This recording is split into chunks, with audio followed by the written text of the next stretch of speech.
మనము మన జీవితాలను సరి చేసుకోవాలని, మౌల్డ్ చేసుకోవాలని, ఆయన సారూప్యం ప్రకారంగా మనము రూపొందించబడాలనేదే ఆయన యొక్క ఉద్దేశమై ఉంటున్నది ప్రియులారా. అందుకే ఆయన మనల్ని విడిచిపెట్టట్లేదు, అందుకే ఆయన మనల్ని తిరస్కరించట్లేదు.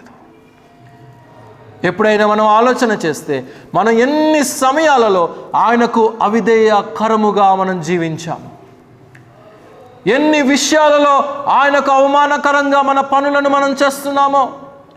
మనం ఏదైనా ఒక పని చేస్తే దేవునికి మహిమార్థముగా మనం ఉండాలి. ఎస్, దే ఆర్ క్రిస్టియన్స్, వీళ్ళు క్రైస్తవ బిడలు. వీరు పెట్టేటువంటి కార్యక్రమం ఏదైనా కానీ అది క్రైస్తవ మర్యాద ప్రకారంగా, క్రైస్తవ ఆచార ప్రకారంగా, దేవుని వాక్య ప్రకారంగా చక్కటి పాటలు, చక్కటి వాక్యము, చక్కటి స్తుతి ఆరాధన ఉంటుంది. వీరి కార్యక్రమాలు అనేటువంటి అవగాహన అన్యులకు కలగాలి. మనం కూడా అన్యుల్లాగా